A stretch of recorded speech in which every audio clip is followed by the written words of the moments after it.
Digital ಮೀಡಿಯಾಗಳಿಗೆ ಕೇಂದ್ರದಿಂದ ಹೊಸ ರೂಲ್ಸ್ಗಳನ್ನು ಜಾರಿಗೆ ತರಲಾಗಿದೆ. ದೆಹಲಿಯಲ್ಲಿ ಈ ಬಗ್ಗೆ ಪ್ರಕಾಶ್ ಜಾವಡೇಕರ್ ಹಾಗೆ ರವಿಶಂಕರ್ ಪ್ರಸಾದ್ ಸುದ್ದಿಗೋಷ್ಠಿಯನ್ನ ನಡೆಸಿದ್ದಾರೆ. ದೇಶದ ಐಕ್ಯತೆ ಸಮಗ್ರತೆಗೆ ಧಕ್ಕೆ ತರುವ ವಿಚಾರಗಳಿಗೆ ನಿಷೇಧ ಹೇರುವುದಕ್ಕೆ ಕೇಂದ್ರ ಸರ್ಕಾರ ಮುಂದಾಗ್ತಾ ಇದೆ. ಅಶ್ಲೀಲ ದೃಶ್ಯಗಳನ್ನ ಪ್ರಸಾರ ಮಾಡಿದ್ರೆ ಶಿಸ್ತು ಕ್ರಮವನ್ನ ಕೈಗೊಳ್ಳುವ ನಿರ್ಧಾರವನ್ನ ಸರ್ಕಾರ ಕೈಗೊಂಡಿದೆ. 24 ಗಂಟೆಗಳ ಒಳಗಾಗಿ ಅಂತಹ ದೃಶ್ಯಗಳನ್ನ ತೆಗೆದು ಹಾಕಬೇಕು. ಮೇಲ್ವಿಚಾರಣೆಗಾಗಿ ಓರ್ವ ಅಧಿಕಾರಿಯನ್ನ ನೇಮಕ ಮಾಡಿಕೊಳ್ಳಬೇಕು. ಅವರ ಮೂಲಕ ಆಗಿಂದಾಗೆ ಸರ್ಕಾರಕ್ಕೆ ಮಾಹಿತಿ ಕೊಡಬೇಕು ಎಂಬಿತ್ಯಾದಿ ಹೊಸ ರೂಲ್ಸ್ಗಳನ್ನ ಕೇಂದ್ರ ಸರ್ಕಾರ ಜಾರಿಗೆ ತರ್ತಾ ಇದೆ. ಡೀಟೇಲ್ಸ್ ನಮ್ಮ ಪ್ರತಿನಿಧಿ ರಾಘವೇಂದ್ರ ಗುಡಿ ನೀಡ್ತಾ ಹೋಗ್ತಾರೆ. ರಾಘವೇಂದ್ರ ಗುಡಿ, ಬಹಳಷ್ಟು ದಿನಗಳಿಂದ ಚರ್ಚಿತ ವಿಚಾರ OTT ಹಾಗೆ ಡಿಜಿಟಲ್ ಪ್ಲಾಟ್ಫಾರ್ಮ್ಗಳಿಗೆ ಕಡಿವಾಣ ಹಾಕಬೇಕಾ ಕಂಟೆಂಟ್ ವಿಚಾರಕ್ಕೆ ಸಂಬಂಧಪಟ್ಟಂತೆ ಅನ್ನೋದು. ಇವತ್ತು ಈ ನಿಟ್ಟಿನಲ್ಲಿ ಕೇಂದ್ರ ಸರ್ಕಾರ ಒಂದಷ್ಟು ನಿರ್ಧಾರಗಳನ್ನ ಕೈಗೊಂಡಿದೆ. ಎಕ್ಸ್ಪ್ಲೈನ್ ಮಾಡ್ತಾ ಹೋಗೋದಾದ್ರೆ ಸ್ಮಿತಾ, ಟ್ವಿಟರ್ನ ಜೊತೆಗೆ ಇತ್ತೀಚಿನ ಒಂದು ಜಟಾಪಟಿ ಏನು ನಡೀತಾ, ಜಟಾಪಟಿ ಬಳಿಕ ಕೇಂದ್ರ ಸರ್ಕಾರಕ್ಕೆ ಕೆಲವು ನ್ಯೂನತೆಗಳು, ಅಂದರೆ ಈಗ ಆಲ್ರೆಡಿ ಏನು ಜಾರಿಯಲ್ಲಿವೆ ನಿಯಮಗಳು, ಆ ನಿಯಮದಲ್ಲಿರ್ತಕ್ಕಂಥ ನ್ಯೂನತೆಗಳ ಬಗ್ಗೆ ಮಾಹಿತಿ ಲಭಿಸಿತ್ತು. ಅದನ್ನು ನಾವು ಪ್ರಮುಖವಾಗಿ ಗಮನಿಸ್ತಾ ಇದ್ವಿ. ಏನಂದರೆ ಈಗ ಅದು ಯಾವುದೇ ಒಂದು ಚಲನಚಿತ್ರ ಬರಬೇಕಂದ್ರೆ, ಟೆಲಿಕಾಸ್ಟ್ ಆಗಬೇಕಾದ್ರೆ ಅಥವಾ ಒಂದು ಸೀರಿಯಲ್ ಟೆಲಿಕಾಸ್ಟ್ ಆಗಬೇಕಂದ್ರೆ ಅದಕ್ಕೆ ಅದರೇ ಆದಂಥ ನಿಯಮಗಳಿತ್ತು. ಜೊತೆಗೆ ಈ ಒಂದು ಚಲನಚಿತ್ರ ಬರಬೇಕಾದ್ರೆ ಸೆನ್ಸಾರ್ ಮಂಡಳಿಯ ಒಂದು ಸರ್ಟಿಫಿಕೇಟನ್ನು ಕಂಪಲ್ಸರಿಯಾಗಿ ಪಡೀಲೇಬೇಕಂತಕ್ಕಂಥ ನಿಯಮ ಇತ್ತು. ಆದರೆ ಈ OTT ಪ್ಲಾಟ್ಫಾರ್ಮ್ಸ್ ಏನಿದೆ ಅದು ಇತ್ತೀಚೆಗೆ ದಿನಗಳಲ್ಲಿ ಹೆಚ್ಚಾಗ್ತಿರೋದು. ಅದು ಕೂಡ ಈ ಲಾಕ್ಡೌನ್ ವೇಳೆಯಲ್ಲಿ ಅತ್ಯಂತ ಒಂದು ದೊಡ್ಡ ಪ್ರಮಾಣದಲ್ಲಿ ಒಂದು ಸಬ್ಸ್ಕ್ರೈಬರ್ಸ್ಗಳು ಈ ಒಂದು OTT ಪ್ಲಾಟ್ಫಾರ್ಮ್ಸ್ ಬಂದರು. ಆ OTT ಅಂತ ನಾವು ನೋಡೋದಾದ್ರೆ ಈಗ ನೆಟ್ಫ್ಲಿಕ್ಸ್ ಇದೆ, ಅದೇ ರೀತಿಯಾಗಿ ಅಮೆಝಾನ್ ಇದೆ, ಜೊತೆಗೆ ಈಗ ಒಂದು ಮ್ಯಾಕ್ಸ್ ಪ್ಲೇಯರ್ಸ್ ಅಂತ ಬಂತು, ಅಲ್ಟ್ ಬಾಲಾಜಿ ಅಂತ ಬಂತು. ಹೀಗಾಗಿ ಹಲವು ಈ ಒಂದು OTT ಪ್ಲಾಟ್ಫಾರ್ಮ್ಸ್ ಏನಿದೆ ಅದರಲ್ಲಿ ಕೆಲವು OTT ಪ್ಲಾಟ್ಫಾರ್ಮ್ಸ್ಗಳನ್ನ ಹೊರತುಪಡಿಸಿದರೆ ಹೆಚ್ಚಾಗಿ ಇರ್ತಕ್ಕಂಥ ಒಂದು OTT ಪ್ಲಾಟ್ಫಾರ್ಮ್ಸ್ ಏನಿದೆ ಅದರಲ್ಲಿ ಅಡಲ್ಟ್ ಕಂಟೆಂಟ್ ಅಂತ ನಾವೇನು ಹೇಳ್ತೀವಿ, ಆ ಅಡಲ್ಟ್ ಕಂಟೆಂಟ್ಗೆ ಸಂಬಂಧಪಟ್ಟಂಥ ಅಂಶಗಳೇ ಹೆಚ್ಚಾಗಿರುವಂಥದ್ದು ಕಂಡು ಬರ್ತಾ ಇತ್ತು. ಜೊತೆಗೆ ನೇರವಾಗಿ ಕೆಲವೊಂದು ಯಾವುದೇ ಒಂದು ಸಮುದಾಯ ಅಥವಾ ಯಾವುದೋ ಒಂದು ಮತ ಅಥವಾ ಯಾವುದೋ ಒಂದು ಧರ್ಮದ ಜನರಿಗೆ ಒಂದು ರೀತಿಯಾಗಿ ಮಾನಸಿಕವಾಗಿ ನೋವು ಆಗುವಂಥ ಒಂದು ಘಟನೆಗಳು ಅಥವಾ ದೃಶ್ಯಗಳನ್ನು ಚಿತ್ರೀಕರಿಸುವಂಥದ್ದು, ಅದನ್ನು ನೇರವಾಗಿ ಅಪ್ಲೋಡ್ ಮಾಡುವಂಥದ್ದು ಕೂಡ ಕಂಡು ಬರ್ತಾ ಇತ್ತು. ಜೊತೆಗೆ ಹಲವು ಈ ಒಂದು ಟ್ವಿಟರ್ ಇರ್ಬೋದು, ಈ ರೀತಿಯಾದಂಥ ಸಾಮಾಜಿಕ ಜಾಲತಾಣಗಳೇನಿತ್ತು ಅದರಲ್ಲಿ ನಾವು ಗಮನಿಸ್ತಾ ಇದ್ವಿ, ಒಂದು ದೇಶ ವಿರೋಧಿ ಟ್ವೀಟ್ಗಳನ್ನು ಮಾಡಿರೋದು ಇರ್ಬೋದು ಅಥವಾ ದೇಶ ವಿರೋಧಿಗಳಂತ ಕೇಂದ್ರ ಸರ್ಕಾರ ಭಾವಿಸಿರುವಂಥ ಟ್ವೀಟ್ಗಳನ್ನು ಮಾಡಿರುವಂಥದ್ದು ಇರ್ಬೋದು. ಈ ರೀತಿಯಾಗಿ ಮಾಡಿದಾಗಲೂ ಕೂಡ ಅದಕ್ಕೆ ಕಡಿವಾಣ ಹಾಕುವಂಥ ಯಾವುದೇ ರೀತಿಯಾದಂಥ ನಿಯಮಗಳು ಕೂಡ ಇರಲಿಲ್ಲ. ಹೀಗಾಗಿ ಕೇಂದ್ರ ಸರ್ಕಾರ ಈ ಬಗ್ಗೆ ಒಂದು ಕಠಿಣವಾದಂಥ ನಿಯಮಗಳನ್ನು ಇವತ್ತಿನಿಂದ ಜಾರಿ ಮಾಡೋಕ್ಕೆ ಮುಂದಾಗ್ತಾ ಇದೆ.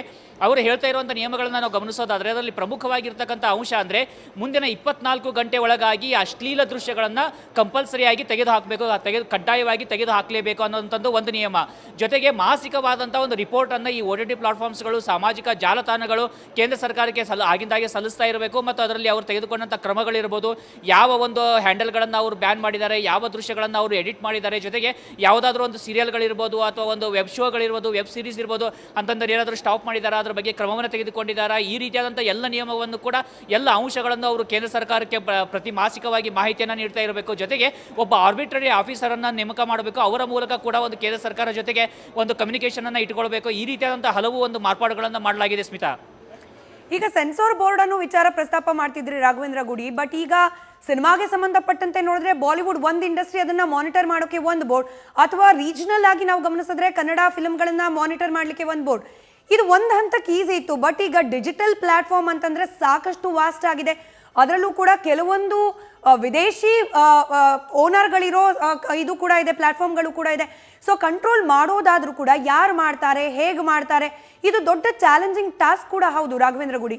ಖಂಡಿತವಾಗಿ ಸ್ಮಿತಾ, ಇಲ್ಲಿ ಎರಡು ಪ್ರಮುಖವಾದ ಅಂಶಗಳನ್ನು ನಾವು ಗಮನಿಸಬೇಕಾಗುತ್ತೆ. ಮೊದಲನೇದಾಗಿ ಇತ್ತೀಚಿನ ಒಂದು ಬೆಳವಣಿಗೆಯನ್ನು ಗಮನಿಸ್ತಾ ಇದ್ದರೆ ಈ ಒಂದು ಚೀನಿ ಆ್ಯಪ್ಗಳೇನಿತ್ತು ಅದನ್ನು ಸುಮಾರು 257 ಆ್ಯಪ್ಗಳನ್ನು ಕೇಂದ್ರ ಸರ್ಕಾರ ಅದನ್ನು ಒಂದು ಬ್ಯಾನ್ ಮಾಡ್ತು. ಜೊತೆಗೆ ಇನ್ನೊಂದು ಗಮನಿಸ್ತಾ ಇದ್ವಿ, ಹಲವು ಈ ಒಂದು ವೆಬ್ಸೈಟ್ಗಳೇನಿರುತ್ತೆ ಅಂದರೆ ಅಶ್ಲೀಲ ದೃಶ್ಯಗಳನ್ನು ಟೆಲಿಕಾಸ್ಟ್ ಮಾಡುವಂಥದ್ದು ಇರ್ಬೋದು, ಅಡಲ್ಟ್ ದೃಶ್ಯಗಳೇನಿರ್ತವೆ ಅಂಥದ್ದನ್ನು ಟೆಲಿಕಾಸ್ಟ್ ಮಾಡುವಂಥದ್ದು ಅಥವಾ ದೃಶ್ಯಗಳನ್ನು ನೀಡುವಂಥ ವೆಬ್ಸೈಟ್ಗಳೇನಿತ್ತು ಅದನ್ನು ಕೂಡ ಬ್ಯಾನ್ ಮಾಡಲಾಗಿದೆ. ಹೇಗೆ ಮಾಡ್ತಾ ಇದ್ದಾರೆ ಅದನ್ನು ಅಂತ ನೋಡೋದಾದರೆ ಅದಕ್ಕೆ ಸಂಬಂಧಪಟ್ಟಂಥ ಕೆಲ ನಿಯಮಗಳು ಕೇಂದ್ರ ಸರ್ಕಾರದ ಬಳಿ ಇದಾವೆ. ಆದರೆ ನೀವು ಹೇಳೋ ರೀತಿಯಲ್ಲಿ ಈಗ ಏನಂದರೆ ಪ್ರತಿಯೊಂದನ್ನು ಮಾನಿಟರ್ ಮಾಡೋಕ್ಕೆ ಸಾಧ್ಯ ಆಗುತ್ತಾ ಅಂತ ಒಂದು ಪ್ರಶ್ನೆ ಬರ್ತಾ ಇದೆ. ಆ ಪ್ರಶ್ನೆಗೆ ಉತ್ತರ ಕೂಡ ಒಂದು ಕೇಂದ್ರ ಸರ್ಕಾರ ನೀಡ್ತಾ ಇದೆ. ಏನಂದರೆ ಮೊದಲನೆಯದಾಗಿ ಹೆಜ್ಜೆ ಏನಂದರೆ ಆಯಾ OTT ಪ್ಲಾಟ್ಫಾರ್ಮ್ಸ್ ಏನಿರ್ತವೆ, ಆಯಾ ಒಂದು OTT ಪ್ಲಾಟ್ಫಾರ್ಮ್ಸ್ ಅವರೇ ಒಂದು ಸ್ಕ್ರೀನಿಂಗ್ ಕಮಿಟಿಯನ್ನು ಮಾಡ್ಕೊಳ್ಬೇಕು ಮತ್ತು ಸೆಲ್ಫ್ ಸ್ಕ್ರೀನಿಂಗ್ ಅಥವಾ ಒಂದು ರೀತಿಯಾಗಿ ಅದನ್ನು ಒಂದು ಸೆನ್ಸರಿಂಗ್ ಮಾಡುವಂಥ ಒಂದು ಅಂಶವನ್ನು ಹೆಚ್ಚಾಗಿ ಬಳಕೆಯನ್ನು ಮಾಡಿಕೊಳ್ಬೇಕು. ಅದನ್ನು ಹೊರತುಪಡಿಸಿ ಎರಡನೆಯದಾಗಿ ಯಾರಾದರೂ ದೂರುಗಳನ್ನು ದಾಖಲುಪಡಿಸಿದರೆ ಅಥವಾ ಯಾರಾದರೂ ಈಗ ನೋಡ್ತಾ ಇರ್ತಾರೆ ಅವರಿಗೆ ಅಲ್ಲಿರ್ತಕ್ಕಂಥ ದೃಶ್ಯಗಳು, ಅಲ್ಲಿರ್ತಕ್ಕಂಥ ಅಂಶಗಳು ಸರಿ ಕಂಡು ಬರದೇ ಇದ್ದಲ್ಲಿ ಅಥವಾ ಏನಾದರೂ ಅದರಲ್ಲಿ ದೋಷಗಳು ಕಂಡು ಬಂದಲ್ಲಿ ಅವರು ಎಲ್ಲವೊಂದನ್ನು ನೇರವಾಗಿ ಕಂಪ್ಲೇಂಟ್ ಮಾಡುವಂಥ ಒಂದು ಅಂಶ.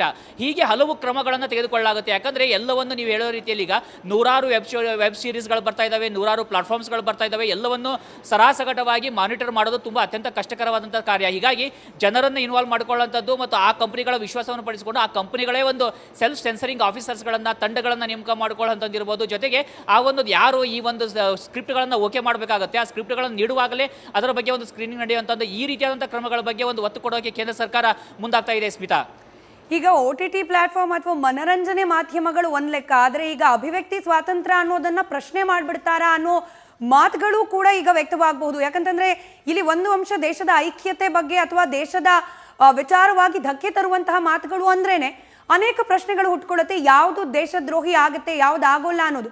ಈ ವಿಚಾರವಾಗಿ ಅನೇಕ ಬಾರಿ ಚರ್ಚೆ ಆಗಿರೋದನ್ನು ಕೂಡ ಗಮನಿಸ್ತಾ ಇದ್ದೀವಿ ರಾಘವೇಂದ್ರ ಗುಡಿ ನಾವು. ಸೊ ಇದು ಮಾನಿಟರ್ ಮಾಡೋದು ಕೂಡ ಅಷ್ಟು ಸುಲಭದ ಕೆಲಸ ಅಲ್ಲ.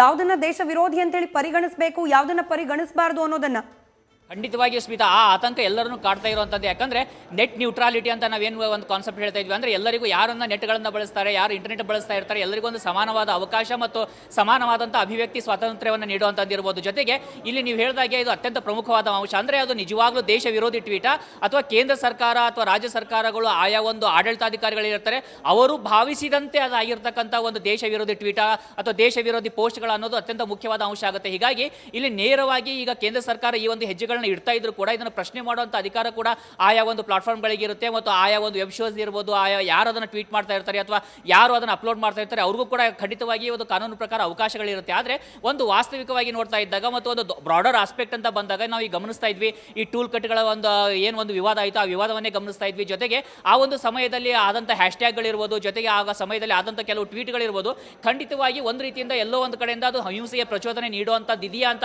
ಹಲವು ಪ್ರಶ್ನೆಗಳು ಕೂಡ ಮೂಡೋಕ್ಕೆ ಕಾರಣ ಆಗ್ತೈತೆ. ಹೀಗಾಗಿ ಈ ಎಲ್ಲ ಅಂಶಗಳನ್ನು ಗಮನಿಸಿದಾಗ ಇಲ್ಲಿ ಖಂಡಿತವಾಗಿಯೂ ಜನರ ಒಂದು ಅಭಿವ್ಯಕ್ತಿ ಸ್ವಾತಂತ್ರ್ಯ ಏನಿದೆ ಅದು ಖಂಡಿತವಾಗಿ ಕಾಪಾಡಿಕೊಳ್ಳಲೇಬೇಕು. ಒಂದು ವೇಳೆ ಕೇಂದ್ರ ಸರ್ಕಾರ ಅದನ್ನ ಏನಾದರೂ ಒಂದು ಉಲ್ಲಂಘನೆ ಮಾಡ್ತಾ ಇದ್ರೆ ಅವರನ್ನು ಪ್ರಶ್ನಿಸುವ ಹಕ್ಕು ಪ್ರತಿಯೊಬ್ಬರಿಗೂ ಇದೆ.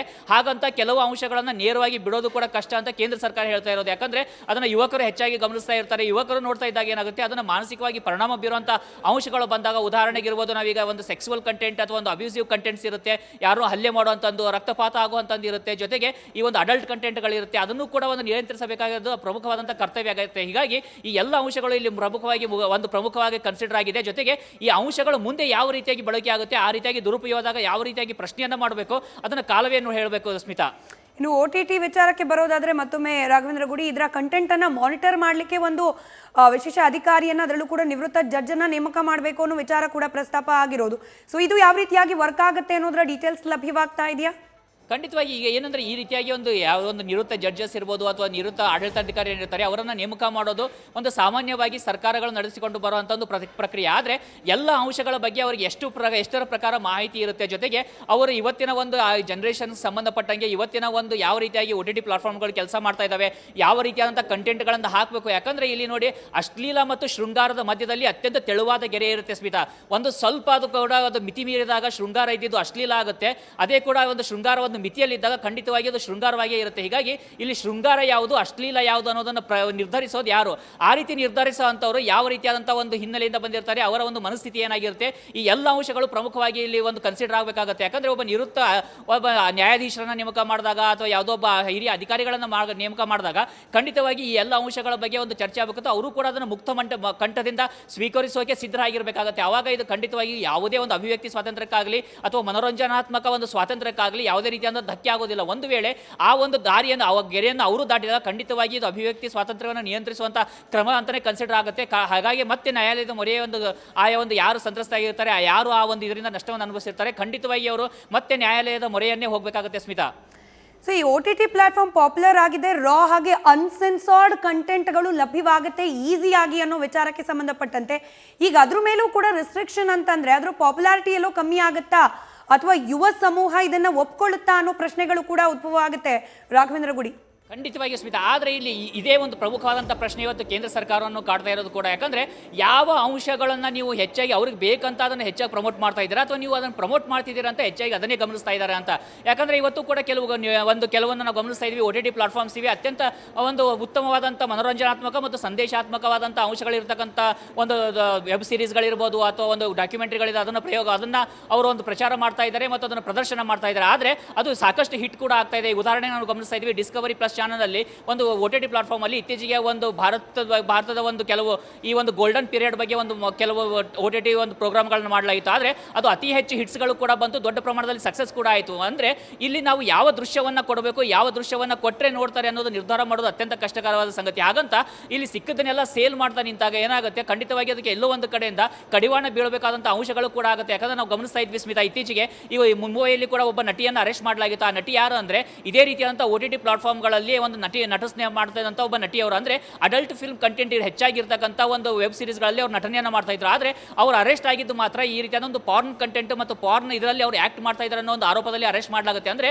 ಅಲ್ಲಿ ಎಲ್ಲೋ ಒಂದು ಕಡೆ ಒಂದು ಮಹಿಳೆಯರ ಶೋಷಣೆಗೂ ಕೂಡ ಇದು ಒಂದು ದಾರಿ ಮಾಡಿಕೊಡುತ್ತಾ, ಇದು ಯುವಕರ ಒಂದು ಮನಸ್ಥಿತಿಯ ಒಂದು ಪ್ರಚೋದನೆಗೂ ಕೂಡ ಇದು ದಾರಿ ಮಾಡಿಕೊಡುತ್ತಾ ಅನ್ನೋಂಥ ಗಂಭೀರವಾದಂಥ ಸಮಸ್ಯೆ ಮತ್ತು ಗಂಭೀರವಾದ ಪ್ರಶ್ನೆ ಇವತ್ತು ಕೇಂದ್ರ ಸರ್ಕಾರವನ್ನು ಕಾಡ್ತಾ ಇದೆ. ಹೀಗಾಗಿ ಆ ನಿಟ್ಟಿನಲ್ಲೂ ಕೂಡ ಈ ರೀತಿಯಾದಂಥ ಒಂದು ಕ್ರಮವನ್ನು ತೆಗೆದುಕೊಳ್ಳಲಾಗಿದೆ. ಆದರೆ ನಾನು ಮೊದಲೇ ಹೇಳ್ದಂಗೆ ಸ್ಮಿತಾ, ಏನಂದರೆ ಇಲ್ಲಿ ಶೃಂಗಾರ ಮತ್ತು ಅಶ್ಲೀಲತೆ ಆ ಒಂದು ವ್ಯತ್ಯಾಸವನ್ನು ಗುರುತಿಸೋರು ಯಾರು ಮತ್ತು ಅದನ್ನು ಹೇಗೆ ಗುರುತಿಸ್ತಾರೆ, ಅದು ಅತ್ಯಂತ ಪ್ರಮುಖವಾದಂಥ ಪ್ರಶ್ನೆ ಆಗುತ್ತೆ ಸ್ಮಿತಾ.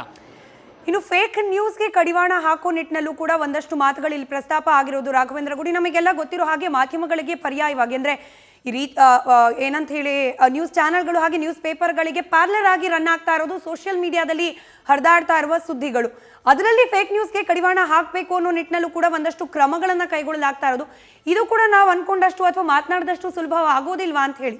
ಖಂಡಿತವಾಗಿ ಸ್ಮಿತಾ. ಯಾಕಂದರೆ ನಾವು ಇಲ್ಲಿ ಫೇಕ್ ನ್ಯೂಸ್ ಅಂತ ನಿರ್ಧಾರ ಮಾಡಬೇಕಾಗಿರೋಂಥವ್ರು ಅದನ್ನು ಯಾರು ಹಂಚ್ತಾ ಇರ್ತಾರೆ ಅವರಲ್ಲಿ ಜಾಗೃತಿಯನ್ನು ಮೂಡಿಸಬೇಕು ಹೊರತು, ಇಲ್ಲದಿದ್ದರೆ ಖಂಡಿತವಾಗಿಯೂ ಯಾರಿಗೂ ಕೂಡ ಇದನ್ನು ನಿರ್ಧಾರ ಮಾಡೋಕ್ಕೆ ಸಾಧ್ಯ ಆಗೋದಿಲ್ಲ. ಯಾಕಂದರೆ ಕೆಲವು ಸುದ್ದಿಗಳು ಯಾವ ರೀತಿ ಇರುತ್ತೆ ಅಂದರೆ, ಕೆಲವು ಪಕ್ಷದವರಿಗೆ ಇಷ್ಟವಾಗುವಂಥ ಸಂಗತಿ ಕೆಲವು ಇರ್ಬೋದು, ಇನ್ನು ಕೆಲವು ಮತ್ತೊಂದು ಪಕ್ಷದವರಿಗೆ ಮತ್ತೊಂದು ತಂಡದವರಿಗೆ ಇಷ್ಟವಾಗುವಂಥ ಸಂಗತಿ ಇರ್ಬೋದು. ಅವರು ಅದನ್ನು ಪ್ರಮೋಟ್ ಮಾಡುವಾಗ ಅದು ಫೇಕ್ ನ್ಯೂಸಾ ಅಥವಾ ತಮ್ಮ ನಾಯಕನನ್ನು ಅದು ಒಂದು ಪ್ರಚಾರ ಮಾಡುವಂಥ ಅನ್ನೋದನ್ನು ಅವರು ನಿರ್ಧಾರ ಮಾಡೋಕ್ಕಾಗೋದಿಲ್ಲ. ಆದರೆ ಅದನ್ನು ಯಾರು ಗಮನಿಸ್ತಾರೆ ಅವರು ಅದನ್ನು ಖಂಡಿತವಾಗಿ ನಿರ್ಧಾರ ಮಾಡಬೇಕಾಗುತ್ತೆ. ಆದರೆ ಇಲ್ಲಿ ಪ್ರಮುಖವಾದಂಥ ಅಂಶ ಏನು ಬರುತ್ತೆ ಅಂದರೆ ಸ್ಮಿತಾ, ಅದು ಸಾಮಾನ್ಯವಾದಂಥ ಒಂದು ನ್ಯೂಸ್ ಆಗಿದ್ದು, ಏನೋ ಒಂದು ಮನೋರಂಜನಾತ್ಮಕವಿರ್ಬೋದು ಅಥವಾ ಯಾವುದೋ ಒಂದು ಪ್ರಚಾರಕ್ಕೆ ಸಂಬಂಧಪಟ್ಟಿದ್ದು ಅಷ್ಟೇ ಆಗಿದ್ದರೆ ಖಂಡಿತವಾಗಿ ಅದು ತೊಂದರೆ ಮಾಡೋದಿಲ್ಲ. ಆದರೆ ನಾವು ಗಮನಿಸ್ತಾ ಇರ್ತೀವಿ, ಕೆಲ ಟ್ವೀಟ್ಗಳು, ರೀತಿಯಾದಂಥ ಈ ಒಂದು ಅಂಶಗಳೇನಿರುತ್ತೆ, ಯಾವುದೋ ಒಂದು ಸುದ್ದಿ ಇರ್ಬೋದು ಅಥವಾ ಅಲ್ಲಿ ಇರ್ತಕ್ಕಂಥ ಒಂದು ಮೀಮ್ ಮಾಡಿ ಬಿಡುವಂಥದ್ದು ಇರ್ಬೋದು, ಅದು ಖಂಡಿತವಾಗಿಯೂ ನೇರವಾಗಿ ಒಂದು ಧಾರ್ಮಿಕ ಒಂದು ಗಲಭೆಗಾಗಲಿ ಅಥವಾ ಒಂದು ಕೋಮು ಗಲಭೆಗೋ ಹಿಂಸಾಚಾರಕ್ಕೋ ಪ್ರಚೋದನೆ ನೀಡುವಂಥ ಸ್ತರದಲ್ಲಿ ಇರುತ್ತೆ. ಹೀಗಾಗಿ ಅಂಥವನ್ನು ಖಂಡಿತವಾಗಿ ಕಡಿವಾಣ ಆಗಬೇಕಾಗುತ್ತೆ ಮತ್ತು ಅಂಥದನ್ನು ಯಾರು ಡೆಲಿಬ್ರೇಟಾಗಿ ಹರಿಬಿಡ್ತಾರೆ ಅವರನ್ನು ಮೂಲವನ್ನು ಹಿಡಿಬೇಕಾಗುತ್ತೆ. ಯಾಕಂದರೆ ಎಷ್ಟೋ ಸರಿ ಏನಾಗುತ್ತೆ, ಈ ಒಂದು ಭಾವನಾತ್ಮಕವಾಗಿ ಯಾರೋ ಅದನ್ನು ಶೇರ್ ಮಾಡಿಬಿಡ್ತಾರೆ. ಅದನ್ನು ಒಬ್ಬರು ಶೇರ್ ಮಾಡಿದ್ದನ್ನು 100 ಜನರಿಗಾಗುತ್ತೆ, 100 ಜನರು ಇದ್ದಿದ್ದು 1000 ಜನರಿಗಾಗುತ್ತೆ. ಆದರೆ ಆ 1000 ಜನರನ್ನು ಅರೆಸ್ಟ್ ಮಾಡೋ ಬದಲಾಗಿ ಅಥವಾ ಅವರ ಮೇಲೆ ಕ್ರಮಕ್ಕಿಂತ ಹೆಚ್ಚಾಗಿ ಯಾರು ಇದನ್ನು ಹುಟ್ಟಾಕಿದ್ರು ಅಂಥವರನ್ನು ಹುಡುಕುವಂಥದ್ದು ಮತ್ತು ಅಂಥವರನ್ನು ಗುರುತಿಸುವಂಥ ಪ್ರಕ್ರಿಯೆ ಏನಿದೆ, ಅದಕ್ಕೆ ಈಗ ಇನ್ನೂ ಹೆಚ್ಚಿನ ಪ್ರಮಾಣದಲ್ಲಿ ಒಂದು ಕೇಂದ್ರೀಕೃತಗೊಳಿಸಲಾಗುತ್ತೆ ಮತ್ತು ಕೇಂದ್ರ ಸರ್ಕಾರ ಕೂಡ ಆ ನಿಟ್ಟಿನಲ್ಲಿ ಕೂಡ ಗಂಭೀರವಾದಂಥ ಚಿಂತನೆ ನಡೆಸಿರೋದು ಇದರಿಂದ ಕಂಡು ಬರ್ತಾ ಇದೆ. ಹೀಗಾಗಿ ಫೇಕ್ ನ್ಯೂಸನ್ನು ನಿಯಂತ್ರಣ ಮಾಡಬೇಕಾದಂಥ ಅಂಥ ಅಂಶಗಳ ಬಗ್ಗೆ ಹೆಚ್ಚಾಗಿ ಗಮನ ಹರಿಸಬೇಕಾಗುತ್ತೆ. ಆದರೆ ಓವರಾಲ್ ಆಗಿ ನೋಡೋದಾದರೆ ಇದು ಜನರೇ ಜಾಗೃತಿಯಿಂದ ಅದನ್ನು ನಿಯಂತ್ರಿಸ್ಕೋಬೇಕಾಗುತ್ತೆ. ಯಾಕಂದರೆ ಯಾವುದೋ ಒಂದು ಸುದ್ದಿ ಬಂದಾಗ ಅದನ್ನು ಬ್ಲೈಂಡ್ ಆಗಿ ಫಾರ್ವರ್ಡ್ ಮಾಡೋ ಬದಲಾಗಿ ಒಂದು ಬಾರಿ ಹೋಗಿ ಅದನ್ನು ಗೂಗಲಲ್ಲೂ ಅಥವಾ ಸಂಬಂಧಪಟ್ಟ ಸೈಟ್ಗಳನ್ನ ಚೆಕ್ ಮಾಡಿದಾಗ ಖಂಡಿತವಾಗಿ ಅವರ ಸತ್ಯಾಸತ್ಯತೆ ಅವರ ಒಂದು ಅಂಗೈ ಹುಣ್ಣಿನಂತೆ ಅವರ ಕೈಯಲ್ಲೇ ಕಂಡು ಬರುತ್ತೆ ಸ್ಮಿತಾ. ನಿಜ. ಈಗ ಸದ್ಯಕ್ಕೆ ಪ್ರಾಥಮಿಕ ಹಂತವಾಗಿ ಸೆಲ್ಫ್ ರೆಗ್ಯುಲೇಷನ್ ಅನ್ನೋ ರೀತಿಯ ರೂಲ್ಸ್ಗಳನ್ನು ತಂದಿರೋದ್ರಿಂದ ಮುಂದಿನ ಹಂತದಲ್ಲಿ ಕೇಂದ್ರ ಸರ್ಕಾರದಿಂದ ಮತ್ತಷ್ಟು ಕಠಿಣ ಕಾನೂನುಗಳು ಜಾರಿಯಾಗೋ ಸಾಧ್ಯತೆ ಇದೆ ಅಂತ ಹೇಳಿ ಪರಿಗಣಿಸಬಹುದಾ ನಾವು ಇದನ್ನ, ರಾಘವೇಂದ್ರ ಗುಡಿ? ಆ ರೀತಿಯಾದಂಥ ಸಾಧ್ಯತೆ ಸತತವಾಗಿ ಕಂಡು ಬರ್ತಾನೆ ಇರುತ್ತೆ ಸ್ಮಿತಾ. ಆದರೆ ಇದರಲ್ಲಿ ನಾವು ಗಂಭೀರವಾದಂಥ ಯೋಚನೆ ಮಾಡಬೇಕಂತ ಸಂಗತಿ ಏನಂದರೆ, ಕೇಂದ್ರ ಸರ್ಕಾರ ಪ್ರತಿಯೊಂದನ್ನು ನಿಯಂತ್ರಣಕ್ಕೆ ಮಾಡೋಕ್ಕೆ ಪ್ರಾರಂಭ ಮಾಡಿದರೆ, ಅದು ಕೇಂದ್ರ ಸರ್ಕಾರ ಇರ್ಬೋದು, ರಾಜ್ಯ ಸರ್ಕಾರಗಳಿರ್ಬೋದು, ಪ್ರತಿಯೊಂದು ನಿಯಂತ್ರಣ ಮಾಡೋಕ್ಕೆ ಸಾಧ್ಯವಾದ ಮೇಲೆ ಇದು ಪ್ರಜಾಪ್ರಭುತ್ವ ರಾಷ್ಟ್ರ ಸ್ಮಿತಾ. ಅಂದರೆ ಇವತ್ತು ಒಂದು ಸರ್ಕಾರ ಇರ್ಬೋದು, ನಾಳೆ ಇನ್ನೊಂದು ಸರ್ಕಾರ ಬರ್ಬೋದು, ಮತ್ತು ಮುಂದೊಂದು ಸರಿ ಇನ್ನೊಂದು ಸರ್ಕಾರ ಬರ್ಬೋದು. ಆದರೆ ಆಯಾ ಸರ್ಕಾರಕ್ಕೆ ತಕ್ಕಂತೆ ನಿಯಮಗಳ ಬದಲಾವಣೆ ಮಾಡಿಕೊಳ್ಳೋದು ಮತ್ತು ಅವರಿಗೆ ತಕ್ಕಂತೆ ಅವರಿಗೆ ಯಾವುದು ಸರಿ ಬರುತ್ತೆ ಅದು ಮಾತ್ರ ಸರಿಯಾದಂಥದ್ದು, ಯಾರಿಗೆ ಅವ್ರಿಗೆ ವಿರುದ್ಧವಾಗಿ ಬರುತ್ತೆ ಅದು ತಪ್ಪಾಗಿರೋದು, ದೇಶದ್ರೋಹವನ್ನು ನಿರ್ಧಾರ ಮಾಡುವಂಥ ಮನಸ್ಥಿತಿಯ ಅತ್ಯಂತ ಒಂದು ಗಂಭೀರವಾಗಿ ಪ್ರಶ್ನೆ ಮಾಡಬೇಕಾಗಿರುವಂಥದ್ದು. ಯಾಕಂದರೆ ಈ ರೀತಿಯಾದಂಥ ನಿಯಮಗಳು ಖಂಡಿತವಾಗಿ ಆ ರೀತಿಯಾದಂಥ ಒಂದು ರೀತಿಯಾಗಿ ಸೋಷಿಯಲ್ ಮೀಡಿಯಾ ಕಂಟ್ರೋಲಿಂಗ್ ಡಿಕ್ಟೇಟರ್ಶಿಪ್ ಹತ್ರ ಏನಾದರೂ ಹೋಗ್ತಾ ಇದೆಯಾ, ಆ ರೀತಿಯಾದಂಥ ಸನ್ನಿವೇಶಕ್ಕೆ ಇದು ದಾರಿ ಮಾಡಿಕೊಡುತ್ತಂಥ ಒಂದು ಗಂಭೀರವಾದ ಪ್ರಶ್ನೆ ಮೂಡುತ್ತೆ. ಯಾಕಂದರೆ ಅದು ಇವತ್ತಿನದಲ್ಲ, ನಾವು ಗಮನಿಸ್ತಾ ಇದ್ದೀವಿ ಕಳೆದ ಒಂದು 10 ರಿಂದ 15 ವರ್ಷದಲ್ಲಿ ಯಾವ ರೀತಿಯಾದಂಥ ಬೆಳವಣಿಗೆ ಆಗ್ತಾ ಇದೆ ಇಂಟರ್ನೆಟ್ಟಲ್ಲಿ, ಯಾವ ರೀತಿಯಾದಂಥ ನಿಯಮಗಳನ್ನು ಬದಲಾವಣೆ ಮಾಡಲಾಗ್ತಾ ಇದೆ. ಮತ್ತು ಎಷ್ಟೋ ಸರಿ ಯಾವುದೋ ಒಂದು ಚಿಕ್ಕದಾದಂಥ ಒಂದು ಟ್ವೀಟ್ ಮಾಡಿದಾಗಲೂ, ಯಾವುದೋ ಒಂದು ಟೀಕೆ ಮಾಡಿದಾಗಲೂ ಕೂಡ ಅವರನ್ನು ಬಂಧಿಸಿ 2 ತಿಂಗಳು 3 ತಿಂಗಳು ಕೂಡ ಅವರನ್ನು ಜೈಲಿಗೆ ಅಟ್ಟುವಂಥ ಒಂದು ಪರಿಸ್ಥಿತಿ ಈಗಲೇ ಕಂಡು ಬರ್ತಾ ಇದೆ. ನಾವೀಗ ಇತ್ತೀಚೆಗೆ ಗಮನಿಸ್ತಾ ಇದ್ವಿ, ಅದು ಮಹಾರಾಷ್ಟ್ರದಲ್ಲಿ ಇರ್ಬೋದು ಅಥವಾ ಈಗ ಕೇಂದ್ರ ಸರ್ಕಾರದಿಂದ ಇರ್ಬೋದು, ಈ ರೀತಿಯಾದಂಥ ಎಷ್ಟೋ ಟ್ವೀಟ್ಗಳು ಮಾಡಿದ್ದಕ್ಕೆ ಯಾವುದೋ ರೀತಿಯಾದಂಥ ಒಂದು ಸರ್ಕಾರವನ್ನು ಟೀಕೆ ಮಾಡಿದ್ದನ್ನೇ ಒಂದು ಬಂಧಿಸೋದು ಅಥವಾ ಅವರ ಮೇಲೆ ಕ್ರಮವನ್ನು ತೆಗೆದುಕೊಳ್ಳುವಂಥ ಪರಿಪಾಠ ಕಂಡು ಬರ್ತಾ ಇರೋದು ಖಂಡಿತವಾಗಿಯೂ ಆರೋಗ್ಯವಂತವಾದಂಥ ಒಂದು ಪ್ರಜಾಪ್ರಭುತ್ವಕ್ಕೆ ಮಾರಕವಾದಂಥ ಅಂಶ ಆಗುತ್ತೆ. ಹೀಗಾಗಿ ಈ ನಿಟ್ಟಿನಲ್ಲಿ ಗ್ರಾಹಕರ ಮತ್ತು ಜನರ ಒಂದು ಅಭಿವ್ಯಕ್ತಿ ಸ್ವಾತಂತ್ರ್ಯಕ್ಕೆ ಧಕ್ಕೆ ಆಗದ ರೀತಿಯಲ್ಲಿ ಸರ್ಕಾರಗಳು ಕೂಡ ಈ ಬಗ್ಗೆ ಒಂದು ಗಂಭೀರವಾದ ಚಿಂತನೆಯನ್ನು ಮಾಡಬೇಕಾಗುತ್ತೆ. ಯಾಕಂದರೆ ಯಾವುದೋ ಒಂದು ಸರ್ಕಾರ ಇವತ್ತಿದೆ ನಾಳೆ ಇರುತ್ತೆ ಅಥವಾ ಇಲ್ಲ ಅಂತ ಅಲ್ಲ, ಆದರೆ ಆ ಸರ್ಕಾರ ಶಾಶ್ವತವಾಗಿರೋದಿಲ್ಲ. ಆದರೆ ಜನರು ಶಾಶ್ವತವಾಗಿರ್ತಾರೆ, ಅವರ ಹಕ್ಕುಗಳು ಕೂಡ ಶಾಶ್ವತವಾಗಿರಬೇಕಾಗುತ್ತೆ ಸ್ಮಿತಾ. ಹೀಗಾಗಿ ಆ ನಿಟ್ಟಿನಲ್ಲಿ ಗಂಭೀರವಾದ ಪ್ರಯತ್ನ ಆಗಬೇಕು. ಆದರೆ ಸದ್ಯದ ಪರಿಸ್ಥಿತಿಯಲ್ಲಿ ನೋಡುವಾಗ ಕೆಲವು ಅಂಶಗಳನ್ನು ಖಂಡಿತವಾಗಿ ಸ್ವಾಗತಿಸಬಹುದು, ಆದರೆ ಎಲ್ಲವನ್ನು ಸ್ವಾಗತಿಸೋದು ಸಾಧ್ಯವಾಗೋದಿಲ್ಲ ಸ್ಮಿತಾ. ಧನ್ಯವಾದ ರಾಘವೇಂದ್ರ ಗುಡಿ ಮಾಹಿತಿಗಾಗಿ.